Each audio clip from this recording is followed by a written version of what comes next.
안녕하세요. 반갑습니다. 사순절 영적 여정 40일간의 비아 돌로로사 27일째 날입니다. 이제 함께 찬양 드릴 때 찬송가 저 높은 곳을 향하여 부르겠습니다. 내 주여 내 맘 붙드사 그곳에 있게 하소서. 그곳은 빛과 사랑이 언제나 넘치옵니다. 함께 찬양하겠습니다.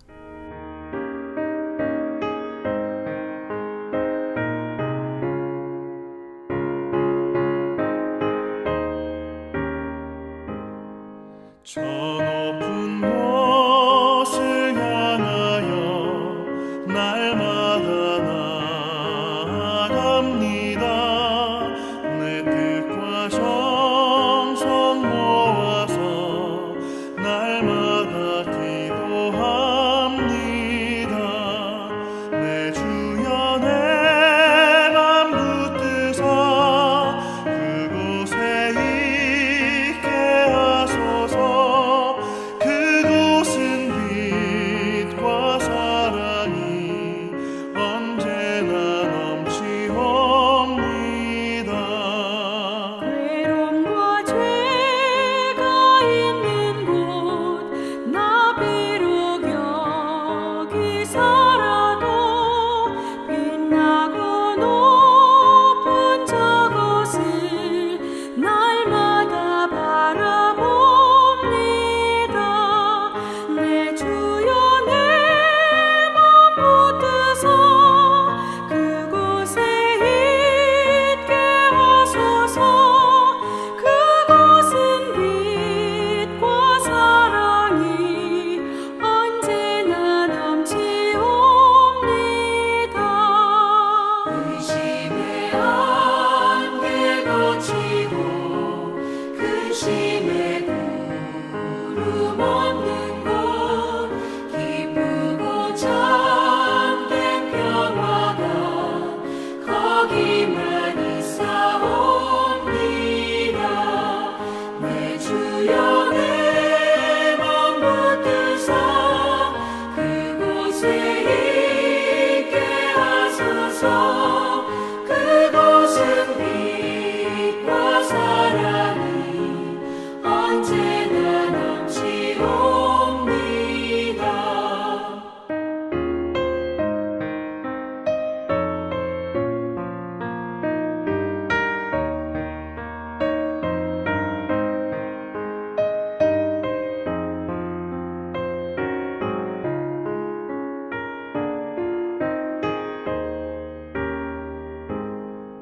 험하고 높은 이 길을 싸우며 나아갑니다.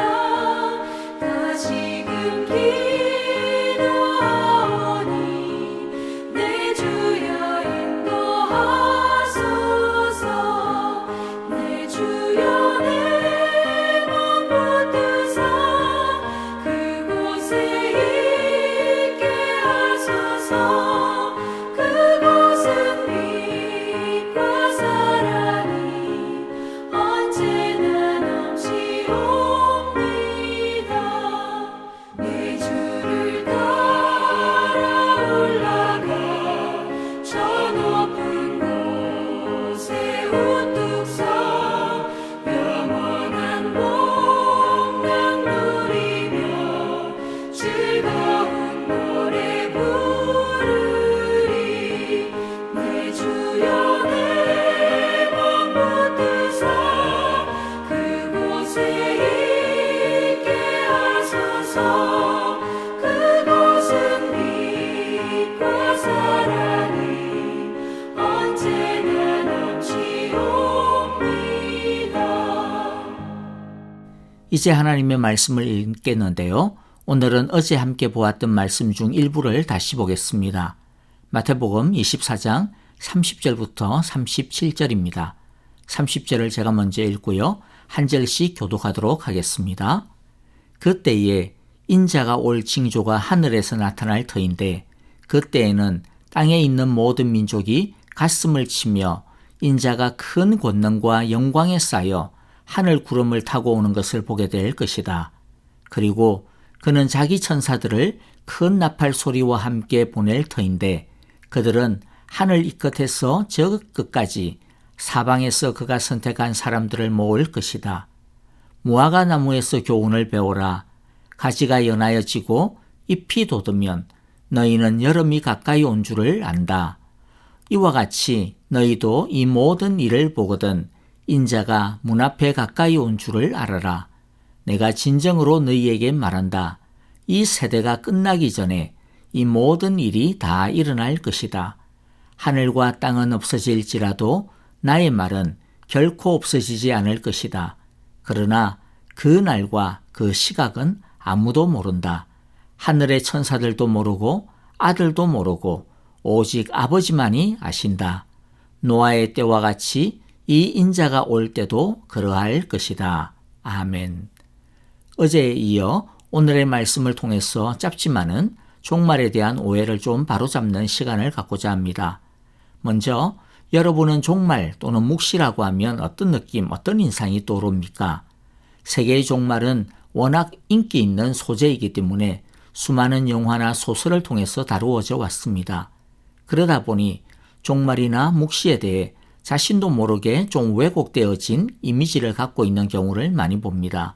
그리고 소위 천국을 보았다라고 하는 그런 유의 간증들을 무분별하게 접하다 보면 마치 그런 이야기들이 성경일 것이라고 믿게 되고 그것은 영적 혼란을 가중시키게 됩니다. 우리는 영화나 문화가 만들어내는 상상이나 개인의 체험을 무턱대고 따라가서는 안 됩니다. 사실 그런 것들은 워낙 우리들의 오감을 자극하고 우리들의 상상력을 자극하기 때문에 상당히 강렬하고 그럴싸하게 느껴질 수 있습니다. 그러나 우리가 뿌리를 내리고 딛고 서 있어야 하는 대지는 하나님의 말씀이지 상상이나 체험이 아니라는 것을 분명히 알아야 할 것입니다. 첫째, 계시, 묵시에 대한 오해를 좀 바로잡아야 할 것 같습니다. 기독교 종말론의 가장 큰 오해 중 하나는 계시 또 계시록에 대한 오해인데요. 요한계시록 1장 1절에 나오는 묵시, 아포칼립시스라고 하는 이 헬라어 단어에서 비롯이 되는 것 같습니다. 이 단어는 베일을 벗기다, 감추어진 것을 나타내다 라고 하는 의미입니다. 이 단어의 의미 때문에 요한의 묵시 또는 계시록이나 종말에 대한 말씀들은 비밀스러운 장래의 일을 미리 알려주는 책처럼 오해되어 왔습니다. 그러나 계시는 단순히 미래, 종말에 대한 로드맵이 아닙니다. 계시란 하나님께서 과거에 행하셨던 또 지금 행하고 계시고 있는 그리고 또 앞으로 행하실 일의 지상적인 결과를 하늘의 관점으로 설명하는 것입니다. 요한계시록이나 다니엘서도 다 마찬가지입니다. 이렇게 하늘의 관점으로 이 땅의 일을 설명을 하려다 보니 환상과 천사가 자주 등장하고 상징들이 사용하게 됩니다. 이런 것을 묵시문학적인 요소들이다라고 부르는데요. 이런 것들은 지상의 일과 천상의 관점을 연결하기 위한 수단입니다. 그래서 요한계시록, 요한묵시록은 주님 오실 때의 징조를 발견하고 환란을 피하고 재림이나 휴거를 맞이할 연대기적 날짜를 점치게 하는 수수께끼 같은 그런 예언이 아닙니다. 지상의 고단한 현실적 삶을 천상적 관점으로 보도록 격려하고 조명하게 하는 하나님의 약속의 말씀인 것입니다. 둘째로 바로잡을 오해는 천년 왕국에 대한 것입니다. 종말론과 관련한 가장 논쟁적인 주제는 당연히 요한계시록 20장에 나오는 천년 왕국에 관한 것일 것입니다. 여기에서 전문적인 내용을 다 다룰 수는 없기 때문에 간략하게 요점만 정리하겠습니다. 여러분, 어제 제가 말씀드렸듯이 종말이 언제인가라고 하는 것을 바로 기억하셔야 됩니다. 성경 구원의 역사적 관점에서 볼 때 종말은 구약에서 약속하신 그 예언자, 그 사람인 예수님께서 이 땅에 오시고 하나님의 나라를 가져오신 바로 그때부터가 여호와의 날의 성취, 종말의 시작인 것입니다. 즉 종말은 이미 시작이 된 것입니다. 그러므로 언제 종말이 될까 계산할 필요가 없습니다. 우리는 이미 종말을 살아가고 있기 때문입니다. 승천하신 그리스도의 재림과 함께 임할 앞으로의 종말은 그리스도와 함께 이미 시작되어진 지금의 종말이 완성되어지는 때입니다. 그러면 예수님이 왕권을 가지고 1000년 동안 다스린다라는 천년왕국은 언제 일어나는 것일까요? 물론 예수님은 영원하신 하나님으로 온 세상과 우주의 영원한 통치자이시기는 하지만 우리의 구원 역사와 관련하여서 하나님은 예수님에게 온 우주의 왕권을 주셨다라고 하십니다. 즉 이것은 죄와 사망의 권세, 사탄의 권세를 꺾으셨다라고 하는 것을 뜻하는데요. 언제 예수님이 사탄을 꺾었습니까?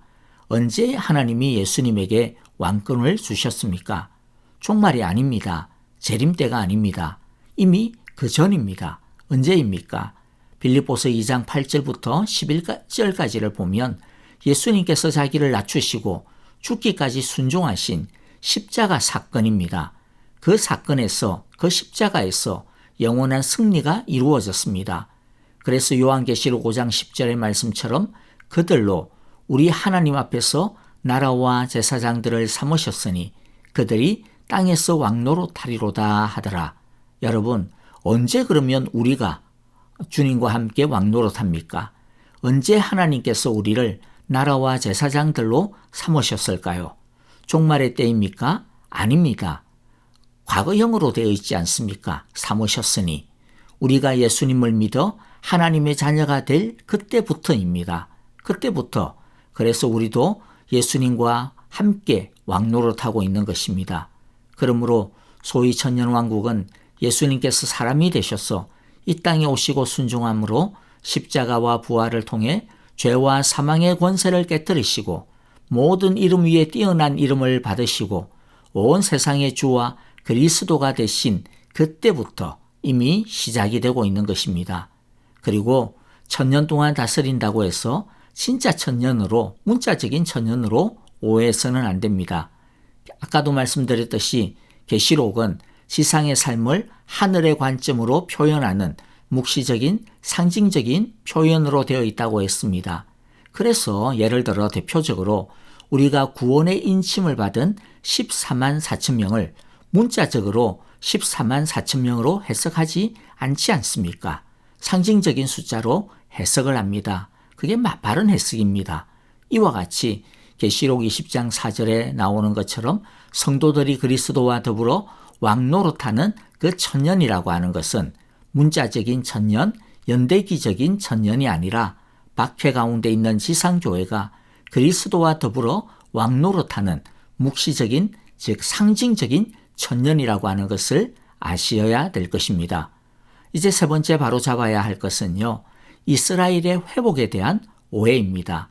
어떤 사람은 오늘 본문 31절부터 33절에 나오는 그 가지가 연하여지고 잎사귀를 내면 여름이 가까운 줄을 아나니 이와 같이 너희가 이런 일이 일어나는 것을 보거든 인자가 가까이 곧 문 앞에 이른 줄을 알아라 라고 하는 예수님의 이 말씀을 희한하게 해석을 해가지고 이스라엘이 1948년 나라를 회복하고 독립을 한 것이 바로 이 무화과 나무의 상징이 이루어진 것, 즉 천사를 보내어서 사방에서 그의 백성을 불러 모으겠다라고 하는 그것을 이루신 것이다. 그렇게 말합니다. 이스라엘의 독립을 이스라엘의 회복이라고 주장하는 것이죠. 그래서 예수님의 재림이 이제 임박했다. 그렇게 주장합니다. 먼저 사실 이 무화과 나무의 비유는 그 어떤 구체적인 대상을 두고 하시는 말씀이 아닙니다. 그냥 자연적인 현상, 그것을 보고서 깨달으라는 것이죠. 그러니까 사실 전혀 상관없는 것을 자기들이 그냥 갖다 어거지로 맞추는 것입니다. 성경을 이렇게 자신들의 주장을 펼치기 위해서 막 갖다 붙이는 이런 행동들은 말이 안 되는, 그리고 매우 큰일이 날 일들일 것입니다. 그리고 말이 나왔으니 이스라엘의 회복에 대해서 바로 아셔야 될 것 같습니다. 구약의 예언서들은 하나님께서 이스라엘의 남은 자들을, 회복된 이스라엘을 모으시는 일을 예언하고 있습니다. 그런데 구약에서 말씀하시는 이스라엘을 회복한다 하고자 한다라고 하는 것은 더 이상 민족적인 혈통적인 의미의 이스라엘의 회복을 뜻하지 않습니다. 혈통적 아브라함의 자손이 아니라, 이스라엘이 아니라 약속의 아브라함의 자손, 영적 아브라함의 자손, 영적 이스라엘의 회복을 뜻하는 것입니다. 그러므로 예수님께서는 이미 이스라엘을 회복하셨습니다. 믿음의 백성 교회를 통하여 영적인 새로운 이스라엘을 회복하신 것입니다. 그러므로 영적 이스라엘의 회복, 교회의 시작은 이미 종말이 시작이 되었음을, 인자가 올 날의 카운트다운이 시작이 되었음을 확실하게 보여주는 것입니다. 여러분, 이제 말씀을 마무리하겠습니다. 우리는 주님께서 우리에게 종말에 대해 말씀하시는 그 뜻과 그 의도, 하나님의 그 마음 의중을 제대로 알아야 됩니다. 이미 종말은 시작이 되었다는 것을 알라는 것입니다. 이 세상은 영원하지 않다라는 것을 알라라는 뜻입니다. 이 세상과 함께 불타버리고 망해서는 안 된다라는 것입니다. 비록 너희가 이 세상에 살지만 소망은 그리스도에게 하나님의 나라에 두고 살아야 함을 하나님이 가르쳐주고 계시는 것입니다. 그리고 주님은 너희가 이 세상에서 유혹과 고통과 환난과 시련을 당하지만 그러나 지금 이미 그리스도께서 왕으로 통치하고 계심을, 그리고 너희가 그의 나라요 백성이요 자녀들이요 제사장 나라들임을, 너희가 그리스도와 함께 왕 노릇하고 있는 자들임을 알라라는 것입니다. 우리는 종말의 완성의 날짜, 즉 주님이 언제 재림할는지 아무도 모릅니다. 알 수도 없습니다. 그렇기 때문에 마이클 윌킨스의 지혜처럼 우리는 마치 100년 동안은 예수님이 오시지 않을 것처럼 미래를 계획하며 살아야 합니다. 또 그러면서 동시에 예수님이 오늘 밤이라도 당장 오실 것처럼 매일매일을 주님의 말씀을 따라 살면서 더욱 깨어 준비해야 하는 것입니다. 이제 헌신의 찬양과 더불어 오늘의 말씀을 마음에 새기면서 헌신의 기도와 중보의 기도를 드리도록 하겠습니다. 감사할 것은 감사하고 회개할 것은 회개하며 결단하고 헌신할 것은 결단하고 헌신하는 기도를 드립시다. 아프신 분들을 위해 기도해 주실 때 여러분 계속해서 박정은 집사님을 위하여 간절하게 기도해 주시기를 바랍니다. 키모 잘 받을 수 있도록, 잘 견딜 수 있도록, 깨끗하게 치료되어질 수 있도록 성령 하나님 고쳐주소서라고 기도해 주시고요. 또 어려운 가운데 있는 우리 박윤경 전도사님, 주님께서 참으로 그 여종을 불쌍히 여기시고 강건케 하시며 회복케 하시며 참으로 능력 있게 하소서라고 기도해 주시기를 바랍니다. 정계자 전도사님과 이두상 집사님, 김윤호 아기를 위해서도 계속 기도해 주시기를 바랍니다. 서로를 위하여 기도하실 때 특별히 코로나가 완전히 종식될 때까지 우리 성도님들의 건강과 가정, 또 직장과 일터, 교회를 깨끗하고 안전하게 보호하여 주시고 지켜주소서라고 기도해 주시고요. 여러분, 주님의 재림을 준비하는 신실하고 슬기로운 종이 되시기를 바라고요. 내일 주일입니다. 주일 예배를 통하여 우리 하나님의 크신 은혜, 우리 모두가 충만하게 받고 누리게 되기를 주님의 이름으로 축복합니다. 안녕히 계십시오. 감사합니다.